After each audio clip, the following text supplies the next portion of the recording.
সম্প্রতি পাকিস্তান এবং ইরান পরস্পর হামলা করেছে। মুসলিম রাষ্ট্র একটি আরেকটার উপরে হামলা করা ইসলাম কিভাবে দেখে? দেখুন, গোটা পৃথিবীতে আজ মুসলমানদের মধ্যে অনৈক্য, এটা মুসলমানদের সবচেয়ে বড় সমস্যাগুলোর একটি। মুসলমানদের শত্রু চিহ্নিত, কোরআন বারবার চিহ্নিত করে দিয়েছে কারা মুসলমানদের শত্রু। জিন সম্পর্কে আল্লাহ বলেছেন শয়তান হলো আমাদের প্রকাশ্য শত্রু।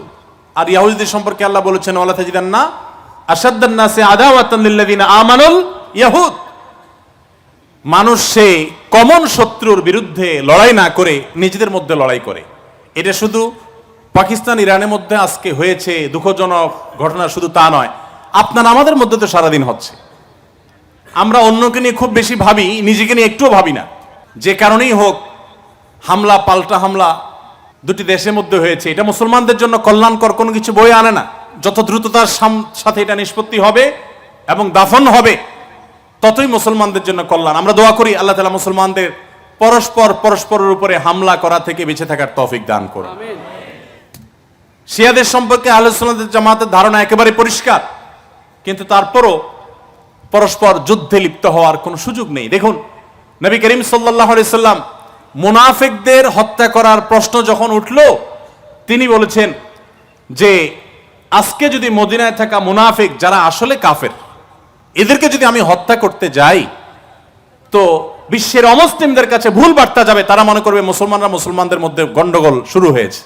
এই বার্তা তাদেরকে আমি দিতে চাই না। মুসলমানদের শক্তি দুর্বল করতে চাই না, মুসলমানদের সম্পর্কে তাদেরকে বিন্দু মাত্র মন্তব্য করার সুযোগ দিতে চাই না। তো সেই জায়গা থেকে এটা কখনো কোনো মুসলমানের কাছে কাম্য নয়। কিন্তু ভাইরা আমার, পাকিস্তান ইরানের কথা কেন বলছেন? আপনি আমি পরস্পর একই কাজ করছি কি করছি না? কিভাবে করছি?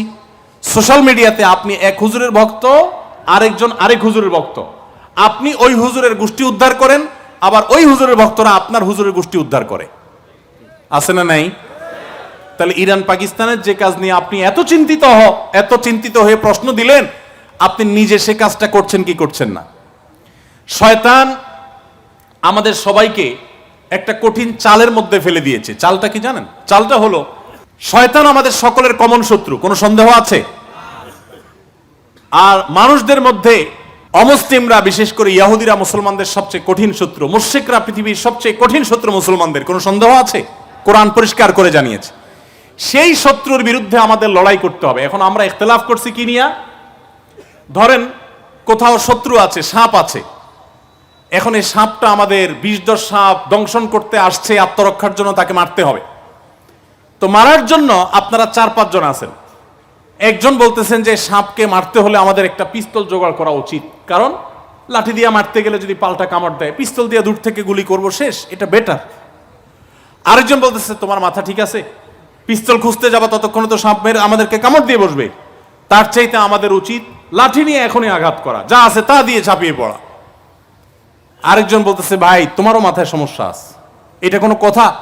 লাঠি দিয়ে মারতে গেলে তো কাছে যাওয়া লাগবে, তার চাইতে একটা ইট একটা পাথর সবাই হাতে নিয়ে আমরা সবাই মিলে মারি, তাহলে তার গায়ে পড়ে সে মারা যাবে, আমাদের কাছে আসতে পারবে না। তাহলে কে বলতেছে ইট দিয়ে মারো, কেউ বলছে লাঠি দিয়ে মারো, কেউ বলছে পিস্তল দিয়ে মারো, কিন্তু মারার ব্যাপারে সবাই একমত। বুঝেন ভালো করে। এখন গন্ডগোল হলো কি দিয়ে মারবে সেটা। এখন এটা নিয়ে গন্ডগোল হইতে হইতে নিজেদের মধ্যে এখন মারামারি শুরু হয়েছে।